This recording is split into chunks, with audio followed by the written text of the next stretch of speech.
नमस्कार, मी प्रसन्न जोशी. आपण पाहताय zero our ABP माझावर. Raj Thackeray Hindu जननायक, मराठीचा मुद्दा किंवा मराठीवादी पक्षाची प्रतिमा दूर सोडल्यानंतर ते बनले हिंदुत्वाचे नायक, हिंदू जननायक. एक होते स्वर्गवासी बाळासाहेब ठाकरे, त्यांना हिंदू हृदय सम्राट म्हटलं जायचं. मग काही काळ राज ठाकरे यांना मराठी हृदय सम्राट म्हटलं गेलं आणि यानंतर जेव्हा त्यांनी पक्षाची प्रतिमा हिंदुत्ववादी केली त्यानंतर राज ठाकरेंना म्हटलं जाऊ लागलं हिंदू जननायक.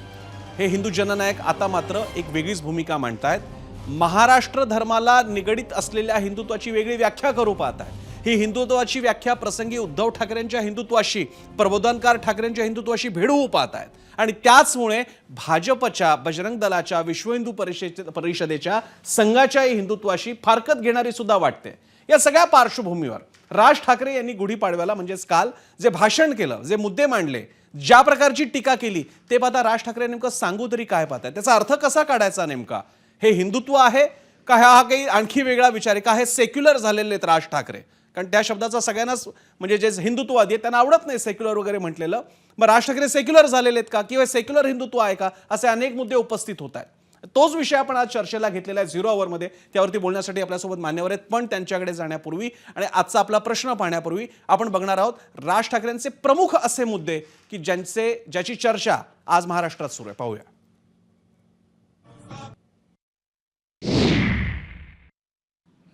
मी ज्या वेळेला हे गंगेवरचं ज्यावेळेला मी पाहत होतो सगळ्या गोष्टी, मला कळेना हे कसं काय चाललंय.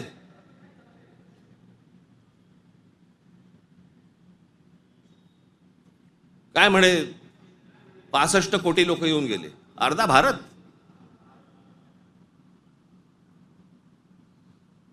चला त्यातले आपण 5 लाख आपण पकडूया, व्हीव्हीआयपी आणि व्हीव्हीआयपी.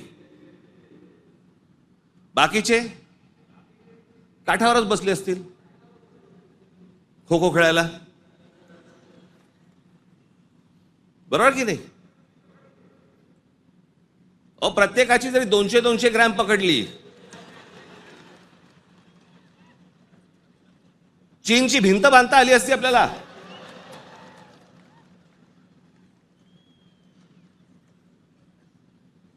पर तेही कुठे गेलं? म्हणजे आपल्याकडे जे सगळे म्हणतात ना, झालं गेलं गंगेला मिळालं. जगाच्या इतिहासामध्ये औरंगजेब वाचला जातो, अभ्यास केला जातो त्याचा. पण ज्या वेळेला त्याचा अभ्यास केला जातो त्यावेळेला जगभरातल्या लोकांना कळतं की तो काय करायला गेला होता आणि कसा मेला. तिथे छत्रपती शिवाजी महाराजांचं नाव येतं जगभरामध्ये. जी कबर आहे ना, जी सजवलेली काढून टाका, कबर नुसती दिसली पाहिजे आणि तिथे एक मोठा बोर्ड लावा, आम्हा मराठ्यांना संपवायला आलेला औरंगजेब इथे आम्ही गाडला गेला.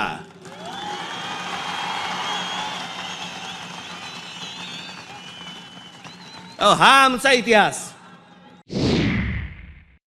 बंद करा मशिदींवरचे, ऐकलं नाही? माझ्या 17,000 महाराष्ट्र सैनिकांवरती केसेस टाकल्या. आणि आता परवा दिवशी आमच्या महाराष्ट्र राज्याचे मुख्यमंत्री देवेंद्र फडणवीस म्हणतात की आम्ही त्यांना सांगितलेलं आहे रात्री 10 ते सकाळी 6 भोंगे वाजणार नाहीत. अहो तेव्हा वाजतच नाहीत. प्रश्न आहे सकाळी 6 ते रात्री 10. या लाऊडस्पीकरचा, सततच्या लाऊडस्पीकरचा लोकांना त्रास होतो. तुमचे काही सण बिण असतील तर आपण समजू शकतो,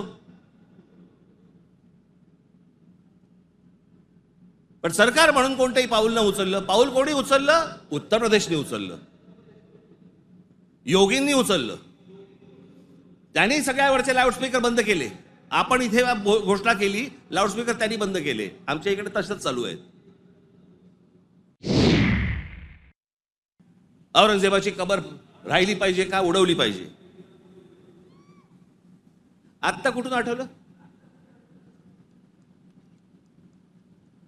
चित्रपटाने जागे होणारे हिंदू काही कामाचे नाहीत.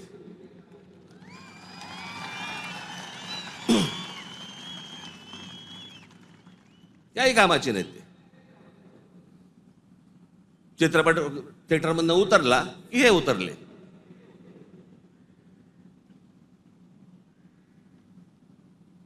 छत्रपती संभाजी महाराजांचं बलिदान तुम्हाला आता कळलं विकी कौशल मेल्यावर? त्यामुळे यातले काही मुद्दे जर का पाहिले राज ठाकरेंचे, तर हे राज ठाकरे दिसतायत म्हणून त्यांचे शब्द आहेत, अन्यथा इतर कोणी बोललं असतं तर कदाचित त्याच्यावरती जोरदार टीका झाली असती. पण राज ठाकरे म्हणतात छावा चित्रपटाबद्दल तर आता कोणीही वावगा शब्द बोलणं सुद्धा अवघड असताना चित्रपट बघून जगणारे हिंदू काय कामाचे, असा सवाल राज ठाकरे करतायत. आणि म्हणूनच आपण आजचा प्रश्न विचारलेला आहे. माझा पोल सेंटरला जाऊन आपण आजचा प्रश्न बघूयात, ज्याच्याबद्दल आम्हाला तुमच्या प्रतिक्रिया अपेक्षित आहेत. आजचा आपला प्रश्न आहे, औरंगजेबाच्या कबरीजवळची सजावट हटवा आणि मराठ्यांच्या शौर्याचं प्रतीक म्हणून ती कबर विद्यार्थ्यांना दाखवा. राज ठाकरेंच्या मागणीशी सहमत आहात का? आमच्या एक्स, यूट्यूब, फेसबुक आणि इंस्टाग्रामवरती जाऊन तुम्ही या सगळ्या प्रतिक्रिया, तुमच्या या प्रश्नाला तुम्ही प्रतिक्रिया देऊ शकता. हा आजचा प्रश्न होता. आपण आता जाऊयात आमच्या गेस्ट सेंटरकडे, जिकडे आपल्यासोबत मान्यवर आहेत. ओळख करून देतो पहिल्यांदा सगळ्यांची, सगळे तसे आपण ओळखताच. आपल्यासोबत आहेत महंत सुधीर दास. या विषयावरती एकतर त्यांचाही, नंतर नाशिकमध्ये जो कुंभमेळा होणार आहे, नाशिक त्र्यंबकेश्वर नाशिक कुंभमेळा, त्यातले एक महत्त्वाचे नियोजन करणाऱ्यांपैकी एक आहेत. केशव उपाध्याय आहेत, भाजपचे प्रमुख नेते, प्रवक्ते, वरिष्ठ माध्यम प्रमुख आहेत. याशिवाय संदीप देशपांडे, मनसेचे नेते, आणि आपल्यासोबत आहेत प्रसिद्ध पत्रकार, दिल्ली स्थित पत्रकार अशोक वानखडे. सगळ्यांचं स्वागत. मी सगळ्यात पहिल्यांदा भाजपपासून सुरुवात करतो. केशवजी, भाजप एकीकडे राज ठाकरेंसोबत जाण्याचा प्रयत्न करत असताना आणि हिंदुत्वाच्या मुद्द्यावर एकत्र येत असताना गेल्या काही दिवसापासून राज ठाकरेंची विधानं मात्र सगळी याच्या विपरीत आहेत. खास करून कालचं भाषण, तुम्ही या भाषणाकडे कसं पाहताय? असं आहे की भाजपाकडून राज ठाकरेंच्या पाठीमागे जाऊन म्हणजे युती करायचा प्रयत्न करताय असं म्हणणं हे खरं म्हणजे अतिशयोक्त होईल. सगळ्यात महत्त्वाचं, बरं, महाराष्ट्राच्या विकासासाठी जे जे आमच्या सोबत येऊ इच्छितात, मग ते राज ठाकरे असतील, अन्य कोणी असतील, राज ठाकरेंच्या ज्या ज्या सकारात्मक सूचना ते देवेंद्रजींनी कायम सकारात्मक घेतल्या आणि महाराष्ट्राच्या विकासासाठी जे योगदान देऊ इच्छितात त्यांच्या सोबत घेण्याचं भारतीय जनता पार्टीचं धोरण आहे आणि ते योग्यच असलं पाहिजे. त्याबद्दल दुमत बाळगायचं एक कारण नाही. कालच्या मुद्द्यांशी सहमत आहात का केशवजी? कालच्या मुद्द्यांशी सहमत आहात? असे लोकशाहीमध्ये प्रत्येक व्यक्तीला आपलं मत व्यक्त करण्याचा, मनसे वेगळा पक्ष आहे, त्यांची भूमिका वेगळी असू शकते, त्यांच्या प्रत्येक मताशी सहमत असण्याचा प्रश्नच उद्भवत नाही. त्यामुळे आम्ही काही त्यांच्या मताशी सहमत होत की नाही विषय इथे येऊ शकत नाही, कारण शेवटी तो त्यांचा पक्ष आहे. मनसेने काय भूमिका मांडावी हे मनसे ठरवतं, राज ठाकरे ठरवतं, भारतीय जनता पार्टी कधीच ठरवत नाही. त्यामुळे भारतीय जनता पार्टीची भूमिका, आम्ही आमच्या भूमिकेवरती ठाम आहोत. आमच्या दृष्टीनं त्या सगळ्या देवेंद्रजी यापूर्वी म्हणजे राज ठाकरे काल बोलले की तरी सजावट हटवा. खरं म्हणजे ज्यावेळी काँग्रेस सर्व कार्यकाळामध्ये त्याला विशेष दर्जा 10 वर्षापूर्वी दिला औरंगजेब कबरीला, त्याचं उदात्तीकरण होता कामा नये.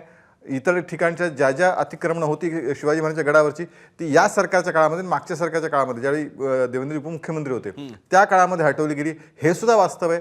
त्यामुळे गडकिल्ल्याचं अतिशय उत्तम पद्धतीने असले पाहिजेत, तिथली अतिक्रमणं हटली पाहिजेत, ही तर, आणि औरंगजेबाचं उदात्तीकरण झालं नाही पाहिजे. जरी आता दुर्दैवाने काय सुदैवाने काय म्हणायचं त्याला म्हणू शकता की त्याला ASI त्याला संरक्षण आहे, त्यामुळे ती ठेवणं ती असणार आहे ती. त्यावेळी मात्र तिथं उदात्तीकरण होता कामा नये, ही भूमिका भारतीय जनता पार्टीने पूर्वीच मांडलेली आहे. त्या भूमिकेची जर राज ठाकरे ओढत असतील तर त्याबद्दल आक्षेप घेण्यासारखं काय त्यामध्ये नाही. पण केशवजी, इतकं ते सोपं नाहीये.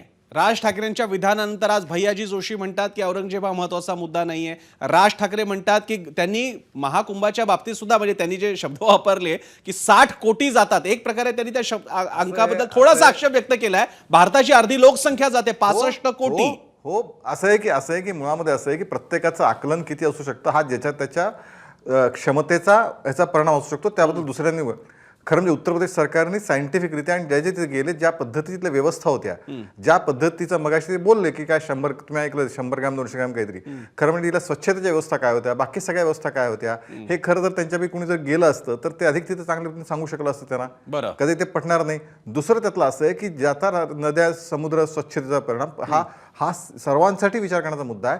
पण मुळामध्ये मुंबई महापालिकेमध्ये ज्याच्यामध्ये राज ठाकरेकडे शिवसेनेत असताना तिथे होते, तर आपल्या माहितीसाठी आत्ता STPचे प्रोजेक्ट सुरू झालेत काही वर्षापूर्वी, आणि ते सुद्धा देवेंद्रजी मुख्यमंत्री असताना त्या विषयाला सुरुवात झाली. नाहीतर मुंबई महापालिकेमध्ये शिवसेना सत्तेवर असताना, ज्यावेळी राज ठाकरे पण त्यावेळी शिवसेनेमध्ये होते, त्यावेळी सुद्धा समुद्रामध्ये घाण पाणी तशाच पद्धतीने सोडलं जायचं, ही सुद्धा वस्तुस्थिती आहे. त्यामुळे ठीक आहे, पण आता त्यांना वाटतं की स्वच्छ झाली पाहिजेत, तर ती स्वच्छ झाली पाहिजेत, त्याबद्दल दुमत नाही. तशा पद्धतीची व्यवस्था उत्तर प्रदेशमध्ये झाली आणि या ठिकाणी येणाऱ्या कुंभला, गोदावरीसाठी सुद्धा ती स्वच्छ नदी राहावी यासाठी आमचा प्रयत्न चालू आहे. अनेक गंगेच्या स्वच्छतेकरणासाठी गेल्या 5-6 वर्षामध्ये मोदीजी पंतप्रधान झाल्यानंतर अनेक नद्यांचं केमिकल किती मोठ्या प्रमाणात सोडलं जायचं. मी त्या मुद्द्यांकडे येतो केशवजी. पहिल्यांदा आपण चर्चेचा टोन सेट करण्यासाठी मी सगळ्यांकडे एक एक प्रतिक्रिया घेतोय, नेहमीची पद्धत आहे, आणि त्यानंतर पुन्हा आपण दुसरा राऊंड सुद्धा घेऊ. मी आता जातोय महंत सुधीरदास यांच्याकडे.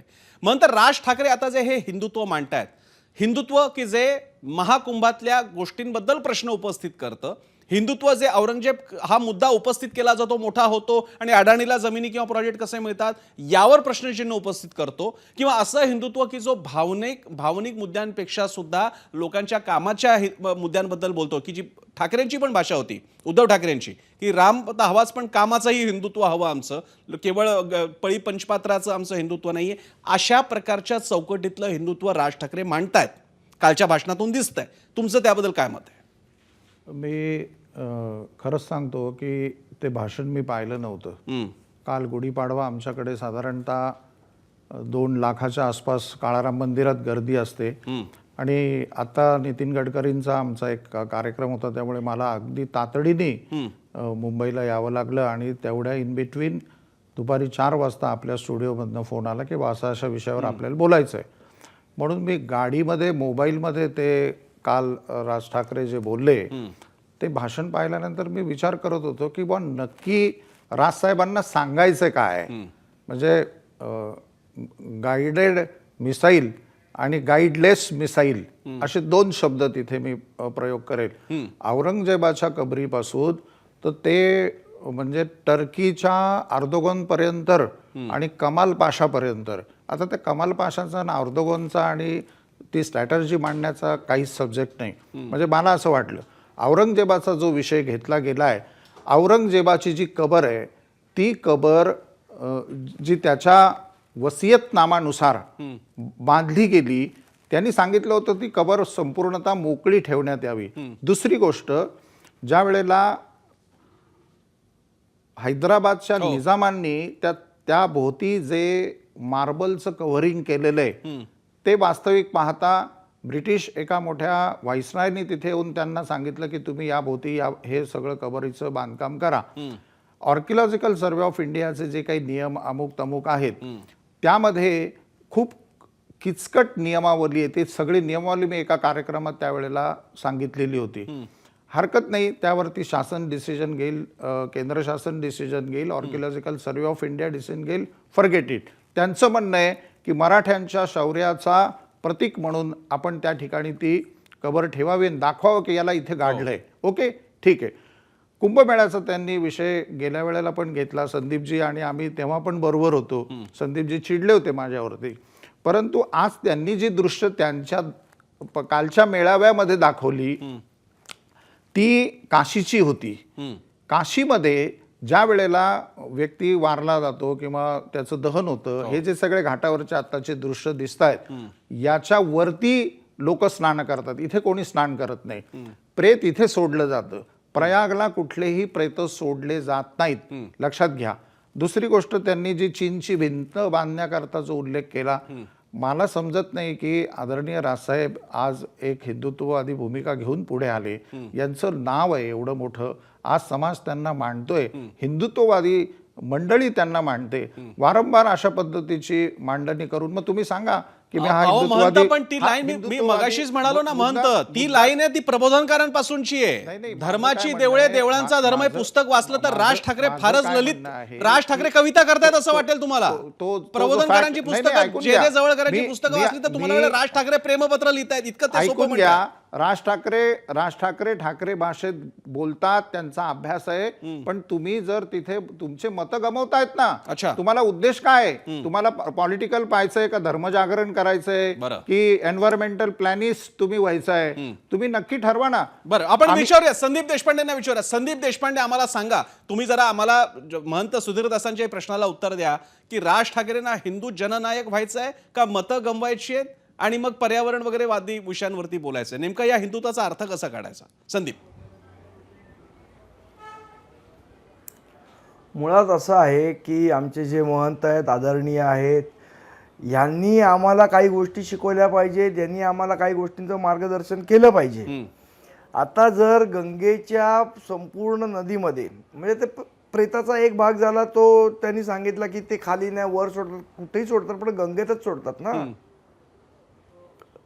आणि ज्या पद्धतीने त्या तिथे जे सांडपाणी, त्याचाही व्हिडिओ मला असं वाटतं आपण म्हणजे बघा तो, ते सांडपाणी कशा पद्धतीने त्या गंगेमध्ये सोडलं जातं, अनट्रीटेड वॉटर सोडलं जातं. त्याच्यामध्ये कशा प्रकारचा कचरा तिथे टाकला जातो. मला असं वाटतं जेव्हा आपण एखाद्याला आई मानतो, गंगा ही आपली आई मानतो, तर त्या तिकडे सांडपाणी टाकणं, अशा पद्धतीचे कचरा टाकणं किंवा मृतदेह ज्या सोडणं. पद्धतीने ते प्रेत टाकताना बघितलं, म्हणजे मला तर काय ते मृतदेह टाकताना बघितलं, मला तर शिवरिंग आलं त्याचं. पण काय तिथली काय परंपरा आहे मला माहीत नाही. पण मला असं वाटतं की अशा ठिकाणी जाऊन मूळ विषय हाच होता ना की आपल्या नद्या स्वच्छ राहिल्या पाहिजेत. मग त्यावेळेला त्यांनी गंगेचं पण उदाहरण दिलं आणि आपल्या इथल्या मिठी नदीचं पण उदाहरण दिलं. एकंदर हा विषय जो आहे हा सगळ्या नद्यांचा विषय आहे आणि तो त्यांनी मांडला. आणि त्यांनी जो विषय मांडला औरंगजेबाच्या कबरीचा, तोही याच्यात होता. मला असं वाटतं याच्यातनं जे साहेबांना सांगायचं होतं ते असं होतं की आपण नाही त्या प्रश्नांवर चर्चा करतोय, मूळ समस्या आहेत, मूळ प्रश्न आहेत, हे राहतात बाजूला आणि नाही त्या प्रश्नांवर सगळा समाज चर्चा करताना आपल्याला दिसतोय. बरं, आज जर नदी स्वच्छ झाली पाहिजे किंवा लाकडांबद्दल जो त्यांनी विषय मांडला की आज किती प्रकारची जर आपल्याला जंगलं वाचवायची असतील तर ती लाकडं वाचली पाहिजेत. आता ह्या आणि धर्म सुधारणा किंवा काही गोष्टींमध्ये सुधारणा समाजात व्हायला पाहिजे, ही गोष्टीची परंपरा महाराष्ट्राची आहेच ना, का नाहीये? आज आपण महाराष्ट्राने ज्या सुधारणा केलेल्या धर्मामध्ये त्याची देशाने दखल घेतली. महाराष्ट्राची ती परंपरा आहे की एखादी गोष्ट जर कालानुरूप चुकीची वाटत असेल तर त्यामध्ये सुधारणा करणं आवश्यक आहे. आपण एवढे रूढीवादी नाही आहोत आणि एवढे कट्टरवादी नाही आहोत. महाराष्ट्र हा पुरोगामी महाराष्ट्र आहे, हेच आपण आतापर्यंत मांडत आलो. पण संदीपजी, पुरोगामी शब्दालाच जिकडे मान्यता नाही आहे किंवा अनेक नेते म्हणत असतात, भाजपचे नेते म्हणत असतात हे पुरोगामी वगैरे म्हणजे सगळा अर्बन नक्षल प्रकार आहे. पुरोगामी म्हणजे पुरोगामीला फुरोगामी वगैरे म्हटलं जातं. लिब्रांडू नावाचा शब्द सुद्धा आहे. आणखी खूप काही शब्द आहेत, तुम्ही सोशल मीडियावरती जरा बघितलं तर तुम्हालाही बघायला मिळतील. मी अशोक वानखेडेंकडे जातो. मी येतो संदीप, मी तुमच्याकडे पण येतो. एक पहिला राऊंड घेऊया, त्यानंतर मी सगळ्यांकडे येतो. आपल्याकडे भरपूर वेळ आहे. मी अशोक वानखेडेंकडे जातो, कारण अशोक वानखेडे एक तर दिल्लीला आहेत, प्रयागराज वगैरे सगळ्या त्यांच्या डोळ्यासमोरच ते बघत होते आणि महाराष्ट्राचं राजकारण तर बघतातच, कारण ते सुद्धा मराठीच आहेत. अशोक वानखेडेजी, राज ठाकरे जे सांगू पाहतायत हे एक वेगळ्या प्रकारचं हिंदुत्व आहे का? हे भाजपच्या सोबत जाणारं हिंदुत्व आहे का? चॅलेंज करणारं हिंदुत्व आहे? तुम्ही कशा प्रकारे याचं आकलन करून द्या? मला वाटतं राज ठाकरे जे बोलले ते प्रॅक्टिकल बोलले, हां, सामान्य माणसाच्या मनातले विचार ते बोलले, असं मला वाटतं. बरं. परंतु राज ठाकरे जे बोलले त्या बोलण्यावर ते किती ठाम राहतील हा प्रॉब्लेम आहे. राज ठाकरेंचा लावरे व्हिडिओ पासूनचा आतापर्यंतचा प्रवास, कधी प्रो बीजेपी, कधी प्रो मोदी, कधी अगेन्स्ट मोदी. राज ठाकरेंचं पूर्ण राजकारण उद्धव ठाकरेंच्या समोर असतं. जिथे उद्धव ठाकरे त्याच्या विरुद्ध राज ठाकरे. मग ते बीजेपी सोबत असले तर राज ठाकरे बीजेपीच्या विरोधात, ते बीजेपीच्या विरोधी असले तर राज ठाकरे बीजेपीच्या साथ सोबत. आज जे राज ठाकरे बोलले त्यात वाईट म्हणजे जे काल बोलले ते त्यात चुकीचं काय होतं? आता बरेच लोक बोलले, प्रत्येकाने आपापल्या रिॲक्शन दिल्या. खरोखर 60 करोड रुपये लोक जाऊ शकतात का? 60 करोड तिथे रेल्वेनी ऑफिशियल आकडा 4 करोडचा दिलेला आहे. जर रेल्वेनी 4 करोड रुपये लोकांची तिथे वाहतूक केली तर बाकीचे लोक कसे आले? बसेसनी आले असेल. तर इतके करोड लोक एक महिना त्या बसेसनी जर आले तर ज्या ज्या शहरातनं बसी निघाल्या त्या घरातनं निघू पण शकणार नाही, नुसती लाईन लागलेली असेल. ही वस्तुस्थिती आहे. दुसरी गोष्ट, तिथे जर पाणी पिण्यासारखं होतं, स्वच्छ होतं, तर सगळे नेता तिथे मिनरल वॉटर का पित होते? त्याच गंगेचं वॉटर का पित नव्हते? मी आज या सगळ्या पॅनलवर बसलेल्या लोकांना सांगतो, मी गंगेचं पाणी आणतो आता नदीतनं काढून प्रयागराज मधनं. काय तुम्ही जेवणात वापराल का? त्याचा स्वयंपाक कराल का? ही प्रॅक्टिकल गोष्ट आहे. तिथे बाकी काहीच सुविधा नव्हत्या. 60% ग्राउंड व्हीआयपी साठी ठेवलं होतं. बरं. बाकी 40% मध्ये लोक कसे होते, काय होते, त्याचे इतके व्हिडिओज बाहेर आले. किती लोक गेली त्याचा काही चुकीचा मुद्दा आहे. ऍब्सोल्यूट चुकीचं बोलताय वानखेडे साहेब. एक सेकंद मला बोलू द्या. मी बोललो का? Fact बोला ना तुम्ही.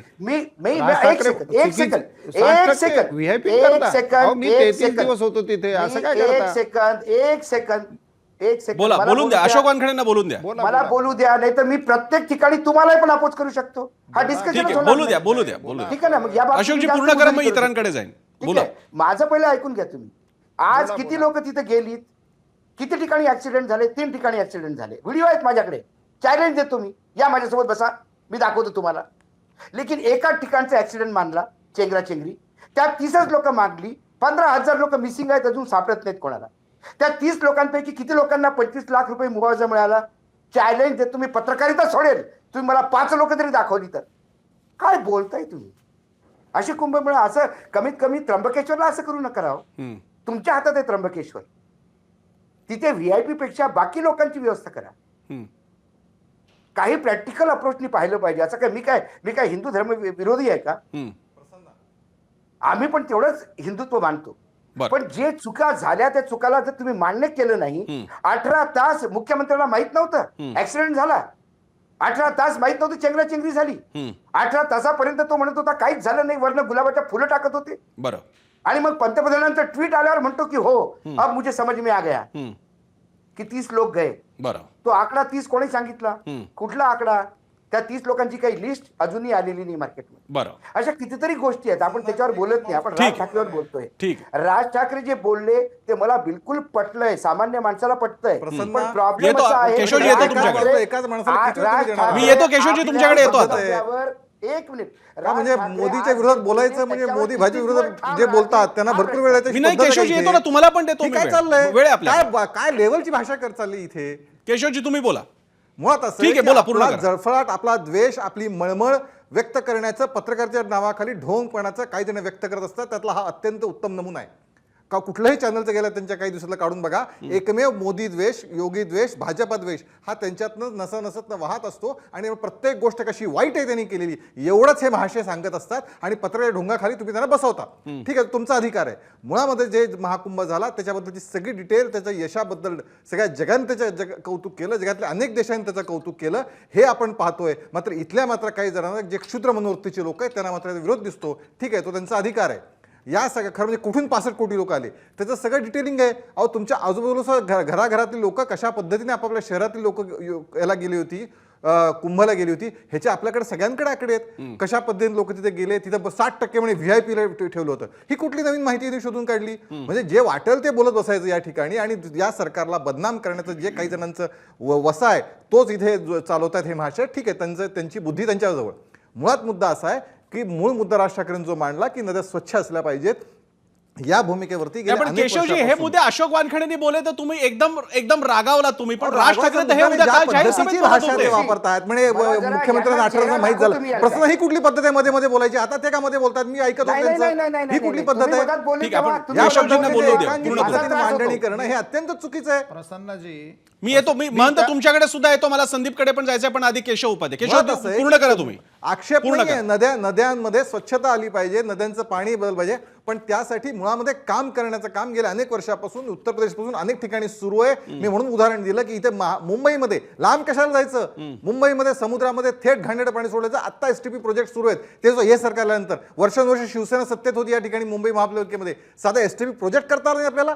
ही वस्तुस्थिती आहे. कशाला गंगेची गोष्टी करू हा प्रश्न आपण? आपण राज पण ठाकरेंना कसं काय महाराष्ट्राची विचारू गोष्ट काय? शकतो? त्यामुळे STP चं काय अनेक झालं, राज ठिकाणी ठाकरेंशी काय गंगेमध्ये संबंध? गंगेमध्ये सुद्धा पाणी स्वच्छ करण्याचा प्रयत्न अनेक सुरू आहेत. अनेक कानपूरच्या ठिकाणातनं त्या सगळ्या ह्याच्यातनं स्किन त्याच्यातनं चर्मकारांचं पाणी तिकडे जायचं, केमिकल इंडस्ट्री पाणी तिकडे जायचं, ते बंद करण्यात आलं. असे अनेक विषय गेल्या 5-10 वर्षामध्ये केले गेले. ही वस्तुस्थिती आहे, हे आपल्याला नाकारून चालणार नाही. आता हे लॉंग टर्म चालणारे प्रोजेक्ट आहेत. ज्या पद्धतीचं गेल्या 50-60-70 वर्षामध्ये ज्या पद्धतीचं नद्याचं प्रदूषीकरण झालंय, ज्या पद्धतीचं त्या ठिकाणी सगळ्या अनेक गोष्टी आल्यात, ते सगळं बदलण्यासाठी रात्रीतनं बदललं तर पुन्हा उद्या मीडिया पण उद्या सुरू होतो की हे कसं केलं. उद्या समजा गोदावरी मधल्या काही गोष्टी अतिक्रमण दूर करायचा प्रयत्न केला. अहो, साधं अफजल खानच्या इथली अतिक्रमण हटवायचा प्रयत्न केला तर किती कांगावा केला. त्यामध्ये सगळे जणारे सहभागी.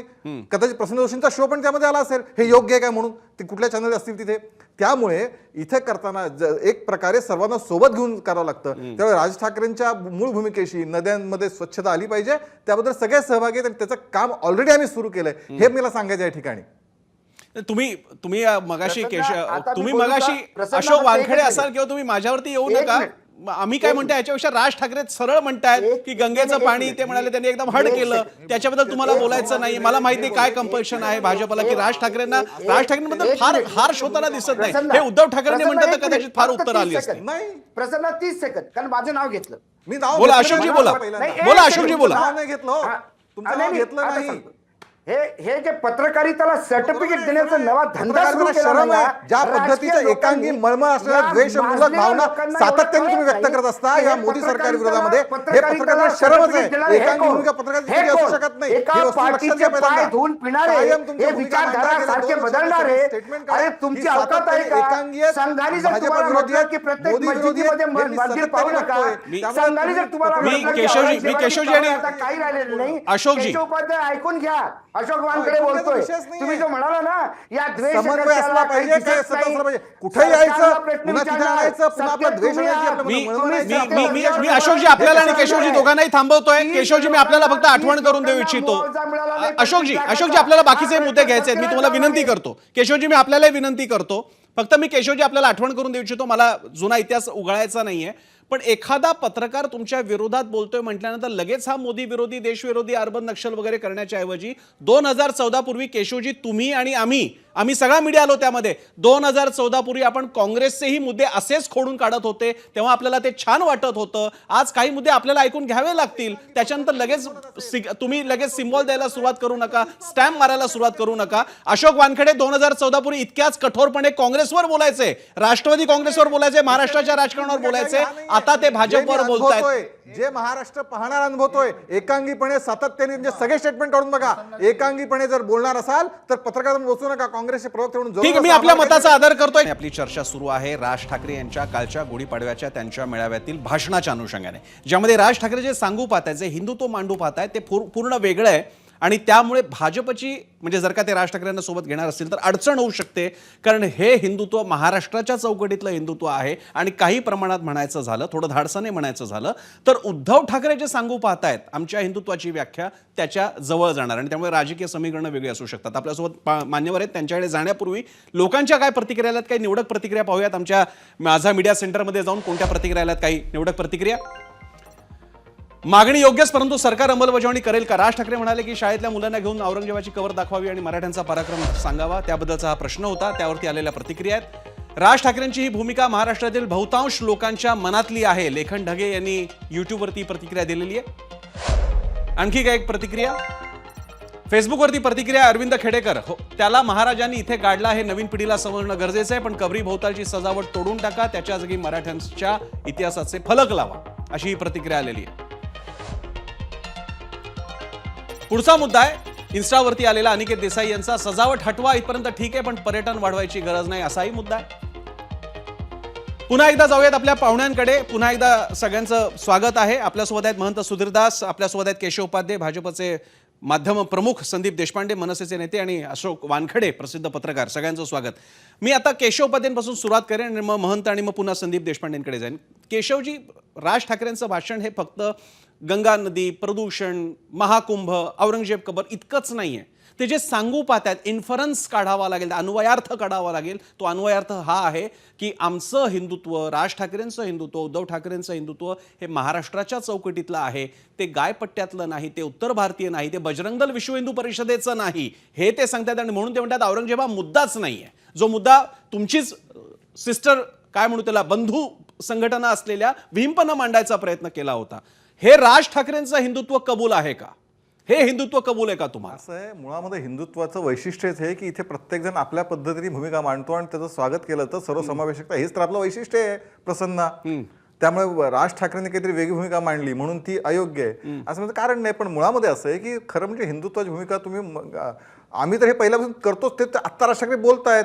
राज ठाकरेंचं वाक्य होतं काल, एक पिक्चरवरनं काय हिंदुत्व जागवणार हिंदू नाहीच. मुळामध्ये हिंदू जागृत करण्याचं काम गेल्या अनेक वर्ष संघ करतोय. भारतीय जनता पार्टी आम्ही त्या भूमिकेवरती आहोत. राज ठाकरे येऊन जाऊन त्या मुद्द्यावरती असू शकतात, पण आम्ही त्या भूमिकेवर कायमच आहोत.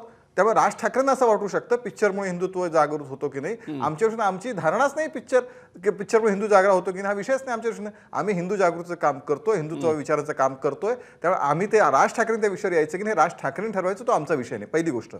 दुसरं असं आहे की गंगेच्या बद्दल असं आहे की आता त्यांना त्यातली मूळ भूमिका तर असणं स्वागतच आहे की नद्या स्वच्छ असल्या पाहिजेत. पण या निमित्ताने जी या देशातली आस्था आहे, खरं म्हणजे त्याच्या गंगेचं महत्व, गंगेचं पाणी, ह्याच्याबद्दल महंतजी अधिक सांगतील, त्या आस्थेला तुम्ही धक्का लावता आहात. जी इथली जनता, प्रश्न गायपट्ट्याचा आहे की नाहीये. या देशातला प्रत्येक माणूस हा रामकृष्ण मानणार आहे. या देशाची बांधणीच मुळामध्ये रामकृष्णांना मानणाऱ्यापासून झालेली आहे.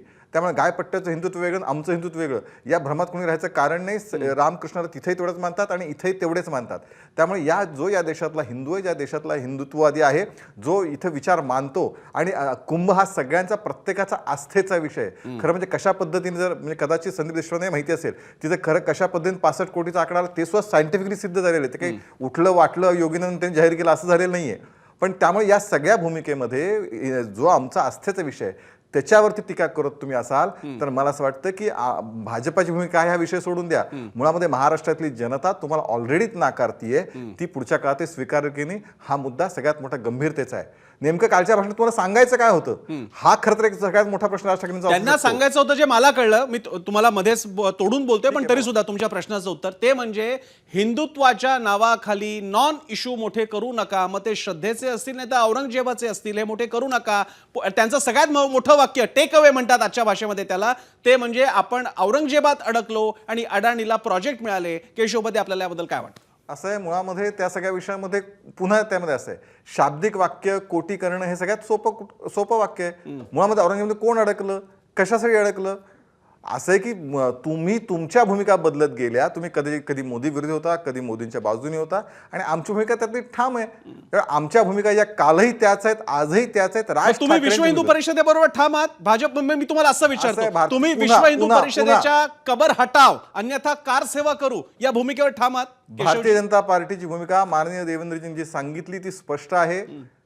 त्या ठिकाणी कबरीला ASIचं संरक्षण आहे, त्यामुळे त्याचं उदात्तीकरण होता नाही याची काळजी जी आहे ती काळजी हे सरकार घेणार. तीच भारतीय जनता पार्टीची भूमिका. ठीक आहे. संदीपजी, संदीप, प्रसन्न मुळात असं आहे की मला असं वाटतं आता अन्वयार्थ प्रसन्नजी तुम्हीच सांगताय सगळा राजसाहेबांचा, तर त्याच्यातला थोडा जो मला कळलाय तुम्ही सांगू का सगळा तुम्हीच सांगणार आहात? तुम्ही आधीच सांगितलं असतं तर मला गरज पडली नसती. तुमचं नेमकं हिंदुत्वाचं कालच्या वर्जन कोणतं ते भाषणात- सांगा तुम्ही. नाही मी सांगत होतो, पण तुम्ही मला वेळ द्यायला पाहिजे ना प्रसन्न. बोला. तुम्ही केशवजी, अशोक वानखेडे, मोहनजी यांचेच सगळ्यांचे घेतात, तर मला थोडा वेळ द्या. तर मी ठीक आहे, बोला, स्पष्टपणे बोला, मांडू संदीप, शकेन तुम्ही ती बोला भूमिका काय आहे ती. राजसाहेबांनी जो विषय घेतला तो गंगेचा पण घेतला, झाडांच्या होणाऱ्या कत्तलींचा पण विषय घेतला, आणि सगळे विषय घेतले. आणि आम्हाला जे विषय वाटतात त्या आम्ही घेतो, आमचे विषय असतात. भारतीय जनता पक्षाला त्या विषयाबद्दल काय वाटत हा आमचा विषय नाहीये. ते त्यांची मतं मांडत असतात तेव्हा ते काय आम्हाला विचारून मांडत नाही. त्यामुळे आम्ही जी मतं मांडतो ती त्यांना विचारून मांडत नाही. त्यामुळे आम्हाला एकत्र यायचंय की नाही यायचंय, आता तुम्ही ठरवलं की आम्हाला एकत्र आणायचंय, मग आमची अडचण होते वगैरे, ह्या सगळ्या कल्पना विलासाचा भाग झाला जो तुम्ही निर्माण करताय. आमच्या पक्षाची भूमिका ही पहिल्यापासून ठाम आहे. ज्या वेळेला आम्हाला वाटलं की ही गोष्ट चुकीची होतोय त्यावेळेला आम्ही ती चुकीची आहे तर आम्ही चुकीचीच म्हटलेली आहे. ज्या वेळेला 2014ला वाटलं की मोदी चांगलं काम करतायत, त्यांना पाठिंबा द्यायला पाहिजे, आम्ही कुठलेही कोणीही न सांगता आम्ही स्वतःहून म्हटलं की मोदी देशाचे पंतप्रधान झाले पाहिजेत. 2019ला आम्हाला वाटलं की नोटबंदी आणि बाकीचे निर्णय मोदी साहेबांचे चुकलेत. आम्ही त्यावेळेला स्पष्टपणे म्हटलं हे निर्णय चुकलेत, आम्हाला हे निर्णय मान्य नाही, त्याच्यावर टीकाही केली. 2024ला आम्हाला वाटलं की मोदी पंतप्रधान झाले पाहिजेत, या देशाला आत्ता बाकी काही पर्याय नाही, आम्ही त्यांना पाठिंबा दिला. त्यामुळे आम्ही भूमिका बदलतो, आम्ही हे करतो. बरं, भूमिका बदलणं कशाला म्हणतात ना ते एकदा, आणि मुळात तुम्ही सारखे वारंवार हे बिंबवण्याचा प्रयत्न करता की आमचं आणि उद्धव ठाकरेंचं हिंदुत्व सेम आहे.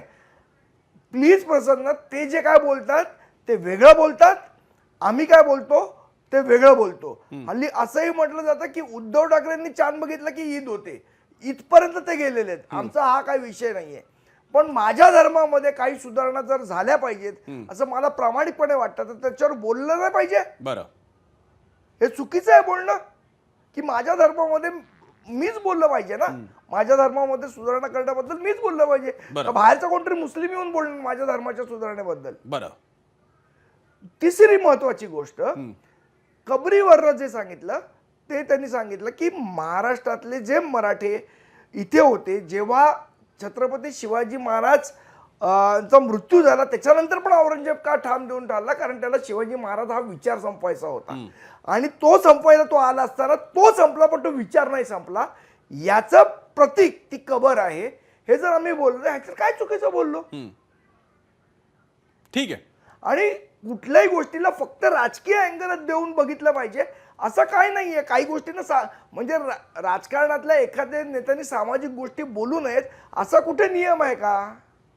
नाही, की नक्की त्यांनी संदीप समाजाच्या संदीप बद्दल एका एखादी पातळीला गोष्ट सगळंच चुकीची राजकारण बोलत असतं आणि असेल, तर सांस्कृतिक त्याच्यावर बोट राजकारण ते ठेवलं सगळ्यात पाहिजे. मोठं राजकारण बोट असतं, पण तो थोडासा वेगळा विषय ठरेल. पण तुम्ही म्हणता त्याच्याशी सहमत आहे मी सहमत आहे तुमच्या मताशी. मी आता महंत सुधीरदास आणि त्यानंतर मी अशोक वानखेडेंकडे जाणार आहे.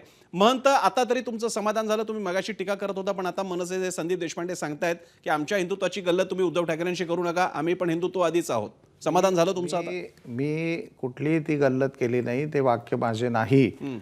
कालचा जो विषय होता, राज ठाकरेंचं स्वागत आहे, मागच्याही वेळेला आम्ही स्वागत केलं, पाणी शुद्ध व्हायला पाहिजे हा विषय. दोन विषय मला बोलाय, ते एका वानखेडे साहेबांच्या याला उत्तर द्यायचंय आणि एक राज साहेबांचा विषय. प्लीज मला 2 सेकंद द्या. वानखेडे साहेबांचा जो प्रश्न होता, त्यांनी एक भयंकरच कोटिंग केलं की संपूर्ण जागेपैकी 60% जागा व्हीआयपींना दिली. अहो, एक घाट फक्त तिथे व्हीआयपी दर्शनाकरता स्नानाकरता होता. उर्वरित 99 घाट त्या ठिकाणी सर्वसामान्य व्यक्तींकरता होते. त्रिवेणी संगमावरती आम्ही सर्व साधू मंडळी स्नान करत होतो आणि पाण्याचा जो विषय आहे तिथला, तो पाणी कंटिन्यू फ्लोईंगमध्ये होतं, त्याबद्दल वाद नाही, त्यातही मी जात नाही. दुसरा विषय असा आहे की धर्म आडवा आला असं राष्ट्रायकांनी काल सांगितलं आणि टर्कीचं उदाहरण दिलं, इस्तंबूलचं उदाहरण दिलं. त्या इस्तंबूलचं एक उदाहरण, धर्माचं उदाहरण म्हणून काय, हागिया सोफिया नावाची जगप्रसिद्ध मशीद तिथे, ते आधी चर्च होतं. ह्याच अर्दोगाननी, साहेबांनी जे काल अर्दोगानचं उदाहरण दिलं ना, ते पूर्ण सांगायला पाहिजे होतं. ह्या अर्दोगाननी धर्माच्या आधारावरती ती जगप्रसिद्ध जी तिथे असलेलं चर्च, त्याचं त्यांनी ज्या राजकीय व्यक्तीचं उदाहरण दिलं, त्यांनी त्याचं सर्वात मोठं प्रक्रियेमध्ये की तो मुस्लिमवादी आहे. माझं काय म्हणणं आहे, केमल पाशाबद्दल बोललेलं काय चुकीचं बोलताय? कमाल पाशानी ऐकत पण नाही भाषण आणि तुम्ही येऊन बोलता. अहो ऐका ना मी तुम्हाला असं ऐका एक मिनिट देशपांडे ऐका. पूर्ण करू देऊया. मुद्दा आवडत नाहीये महंत, मला प्लीज, आपण तुर्कीमध्ये नको अडकायला. कमाल पाशा गेला, त्याच्यानंतर आता अर्दोगान आहे, ते झालं आता, ते हाया सोफिया झाली, आता मशीद झाली. हा मुद्दा मला पूर्ण करू द्या. मला अशोक वानखेडेंकडे जायचंय परत. एक मिनिट ऐका ना. त्यांनी कमाल पाशाचं जे उदाहरण दिलं, कमाल पाशानी मशिदीत रूपांतर केलेलं, त्याचं तिथे संग्रहालय केलं आणि त्यांनी ज्या विद्यमान असलेल्या टर्कीच्या अध्यक्षांचं जे उदाहरण दिलं ना, त्यांनी ती पुन्हा मशीद केली. हे सांगायला पाहिजे होतं ना राजसाहेबांनी, हे सांगितलंच नाही. कमाल पाशाचं एवढं उदाहरण दिलं. मी म्हणून तो इन्फरन्स काढण्याचा महंत, मी त्याच्यात जात नाही. त्या भाषणामध्ये त्यांना तुर्कीचं एवढंच सांगायचं होतं की एक मुस्लिम बहुल देश, जो एकेकाळी ओटोमन साम्राज्याचं राजधानी होती, ती कशी प्रागतिक झाली, प्रोग्रेसिव्ह झाली, पुरोगामी झाली, एवढ्यापुरता तो रेफरन्स आहे. समजलं नसेल, तुमची बुद्धीची ती कुवत नसेल, ठीक आहे संदीप, प्लीज, आपण ते एक मान्यवर आहे, तुम्ही एकमेकांच्या बुद्धीची कुवत वगैरे या शब्दांचा मी आक्षेप घेतो. कृपया असं करू नका. तुम्ही मुद्दा मांडा, पण एखाद्यावरती अशी टीका करू नका. मी अशोक वानखेडेंकडे जातो, कारण मला राज ठाकरे आणि गुढीपाडव्याचं त्यांचं भाषण विसरायचं नाहीये. अशोक वानखेडेजी, राज ठाकरे काही वेगळं हिंदुत्व सांगू पाहतायत का? आता त्यांचे प्रवक्ते म्हणतात आमचं हिंदुत्व वेगळं, उद्धव ठाकरेंचं वेगळं, पण मग हे हिंदुत्व भाजपच्या सोबत जातानाचं दिसतंय काय, स्टँड अलोन आहे? आणि मग त्याला स्पेस आहे का? राजकारणाची स्पेस तरी तुम्हाला दिसते का? प्रॉब्लेम काय माहिती का प्रसन्ना, येस, प्रत्येक म्हणजे काही राजकीय दलांनी हिंदुत्वाचा ठेका घेतलेला आहे. त्यांना वाटतं आम्ही जे हिंदुत्व आहोत तेच हिंदुत्व आहे, बाकी लोकांचं हिंदुत्व नाही. हा देश विविधतेने भरलेला आहे. आज नॉनव्हेज कोण खायचं, व्हेज कोण खायचं, ब्राह्मण नॉनव्हेज खाताना मी तुम्हाला बंगालमध्ये दाखवतो, मी तुम्हाला बिहारमध्ये दाखवतो. त्यामुळे प्रत्येकचं हिंदुत्व आपल्या हिशोबाने त्यांनी करावं आणि त्याच्याप्रमाणे त्यांनी वागावं. आपलं हिंदुत्व दुसऱ्यावर थोपवू नये. यदि राज ठाकरेंना वाटतं की त्यांचं हिंदुत्व ते आहे, तर त्यांनी ते काम एक्झिक्यूट करावं. फार चांगली गोष्ट आहे. आता ते म्हणतात की आता बीजेपीने हे करावं की आता बोलता बोलता महंतजी पहिल्या सेगमेंटमध्ये बोलले की त्यांचे मत जातील, ते जे बोलतात त्यांनी त्याचे मत जातील, हे शब्द त्यांनी वापरले. मतासाठीच राजकारण करायचं का? राजकारणी फक्त मत घेण्यासाठीच काम करतात का? मग कशाला कुंभन, कशाला औरंगजेब? लाडली बहिणा इज मोर देन इनफ. एक लाडली बहिणा, पुढच्या वेळेला लाडका भाऊ, लाडका काका, लाडका आजोबा, मतच मत. मग कशाला आपण हा सांस्कृतिक एक राष्ट्रवाद चालवायचा? प्रत्येकाला करू दे ना. प्रत्येकाला त्यांनी एक बरोबर म्हटलं म्हणे तो जो जे बीडमध्ये जे झालं ते पैशावरचं भांडण होतं, पण त्याला बंजारावरच मराठा केलं. कोणी केलं? हे कोण करतंय? बरं. कोण राजकारणाच्या पोळ्या आपण भाजून घेतो? आम्हाला तर राजकारण करायचं नाही. आम्ही तर आपली पत्रकारिता करतो. जे लोक यांना म्हणजे काही लोकांना पटत नाही, प्रश्न विचारलेले पटत नाही, हा फार मोठा प्रश्न आहे. तू म्हणाला की ज्या वेळेला काँग्रेसची सरकार होती, म्हणजे आज माझ्यावर पूर्ण लाईफमध्ये कधी डिफेमेशनचा केस लागलं नाही. पहिलं डिफेमेशनचा केस काँग्रेसने लावलं. कल्पना कारण प्रश्न विचारले. त्यांची सरकार आहेत, ज्या राज्यांमध्ये त्यांची सरकार आहे तिथं काही झालं तर प्रश्न विचारतो. त्यांनी विचारलं. मी बीजेपीलाही म्हणतो, जर तुम्हाला वाटत असेल की मी फारच लोकांची दिशाभूल करतो आणि फक्त टार्गेटच करतो, केस करा ना. मला कोर्टात घेऊन जा, म्हणजे मला पण कागद दाखवता येतील ना, मला पण समोर गोष्टी आणता येतील ना. प्रश्न ते नाही, आपली भाषा आपण कशी वापरतो. बरं.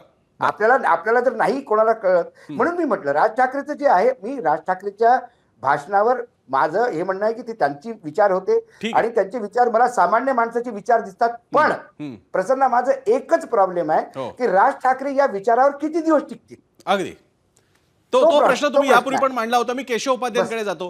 केशवजी, जर का राज ठाकरेंचं कालचं भाषण पाहिलं, आणि हे पुन्हा अनेक इफ अँड बट्स आहेत, जर तर त्यामध्ये खूप आहेत, पण आता तरी सूर असा आहे की जो पूर्ण भाजपला पॉझिटिव्ह नाहीये. जे मधल्या काळात वाटत होतं की आता महापालिका निवडणुकांच्या तोंडावर काहीतरी होईल, आणि अनेकदा तर जाहीरपणे आशिष शेलार तर थेट अमित ठाकरेंच्या महायुतीच्या समावेशासाठीच बोलत होते, आणि नंतर महापालिकेच्या दृष्टीने सुद्धा बोलणी सुरू झाली होती. माझा प्रश्न आपल्याला असा आहे, असं नाही का वाटत की राज ठाकरेंनी एक अंतर राखलेलं आहे भाजपपासून कालच्या भाषणातून? मुळात असं आहे की त्यांनी ते लोकसभेला आमच्यासोबत आले होते, लोकसभेला त्यांनी पाठिंबा दिला होता. ते त्यावेळेस युतीमध्ये आले नव्हते. तुमच्या माहितीसाठी त्यांनी नरेंद्र मोदीजींचं काम पाहून त्यांनी पाठिंबा दिला होता. पुढच्या विधानसभेला ते आमच्यासोबत नव्हते. त्यामुळे त्यांनी अंतर त्यावेळी आमच्या खूप जवळ आहेत आणि आता खूप लांब गेलेत. हा तुम्ही माध्यमाने आमच्या राजकीय नेत्यामध्ये किंवा लोकांमध्ये ती कन्सेप्ट क्लिअर आहे की मुळामध्ये त्यांचा स्वतंत्र पक्ष आहे, त्यांनी निर्णय काय घ्यावा, भूमिका काय घ्यावी हे मनसे राज ठाकरे ठरवतील. त्याबद्दल आणि स्वाभाविक आहे, मी सुरुवातीला भूमिका मांडली, विकासाच्या मुद्द्यावर जर आमच्यासोबत कुणी येत असतील, मग ते राज ठाकरे असतील किंवा अजून कुणी असतील, तर विकासाच्या भूमिकेवरती जर ते येत असतील तर त्यांचं स्वागत आहे. त्यांच्या चांगल्या सूचना, देवेंद्रनी सांगितलं की त्यांच्या चांगल्या सूचनांचं स्वागत नेहमीच करू. किंबहुना मधल्या काळामध्ये सुद्धा 2-3 वेळा राज ठाकरेंनी आता काही गोष्टींसाठी देवेंद्रची भेट घेतली याच्यामध्ये, त्यावेळी सुद्धा त्यांनी स्वागतच केलं त्या सगळ्या सूचनांचं. त्यामुळे ज्या चांगल्या सूचनांसाठी किंवा महाराष्ट्राची ही परंपरा तुम्ही प्रश्न स्वागतच केलं पाहिजे याच्यामध्ये, की जर महाराष्ट्राच्या विकासासाठी जर कोणी ऐकत असेल तर स्वागत आहे. प्रश्न राहिला संदीप देशपांडेंचं स्वागत करणार की नाही? त्यांनी स्पष्टपणे सांगितलं की आमचं हिंदुत्व आणि उद्धव ठाकरेंचं हिंदुत्व वेगळं आहे. पूर्ण करतो, याचंही स्वागत करा की नाही? पूर्ण करतो. मुळात असं आहे की त्यांनी, मी पुन्हा सांगितलं की मुळामध्ये हिंदुत्वाची हीच वैशिष्ट्य आहे की प्रत्येक जण आपल्याला हवं त्या पद्धतीने हिंदुत्व मांडतोय आणि त्या हिंदुत्वाचं स्वागत सर्वसमावेशक हे हिंदुत्व वैशिष्ट्य आहे. एक दुसरं असं आहे की त्याचं राजकीय युतीमध्ये होणार की नाही हे मला असं वाटतं की त्याचं आत्ता त्याचं उत्तर शोधण्याची गरज असणं कारण नाही. ती आज शोधायचे प्रश्न येत नाही. कदाचित विचार असं वाटलं तर त्यावेळीचे ते निर्णय घेतले जातील. आज तो मुद्दा नाही.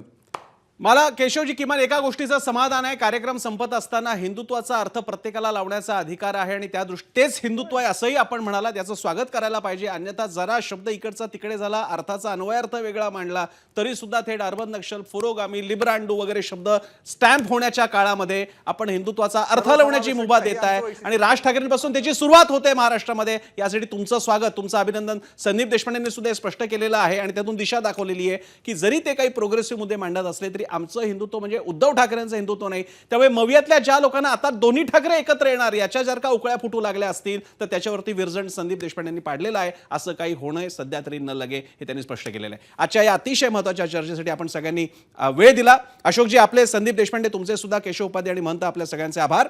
आताच्या सेगमेंटमध्ये फक्त बघणार आहोत माझा पोल सेंटरला जाऊन आजच्या प्रश्नाला तुम्ही म्हणजे प्रेक्षकांनी काय प्रतिसाद दिला, कसा प्रतिसाद दिला. कारण आपला प्रश्न होता औरंगजेबाच्या कबरीजवळची सजावट हटवा आणि मराठ्यांच्या शौर्याचं प्रतीक म्हणून ती कबर विद्यार्थ्यांना दाखवा. राज ठाकरेंच्या मागणीशी आपण सहमत आहात का? आम्हाला 30,000 लोकांची मतं प्राप्त झाली. एक्स, फेसबुक, ट्विटर म्हणजे एक्स वरती आणि इंस्टाग्राम, युट्यूबवर 87% लोकांचं म्हणणं आहे की असंच केलं पाहिजे, म्हणजे कबर राहावी मात्र महिमा मंडन नको आणि विद्यार्थ्यांना हा इतिहास दाखवायला हवा की मराठ्यांच्या शौर्याचं ते प्रतीक आहे. ती अशी गोष्ट नाही की काढून टाकावी, ती अशी गोष्ट आहे जी मिरवावी आमच्या विजयाचं प्रतीक म्हणून. आणि 13% मात्र असहमत आहे. त्यांचं म्हणणं आहे की असं व्हायची गरज नाहीये. एबीपी माझा, उघडा डोळे बघा नीट.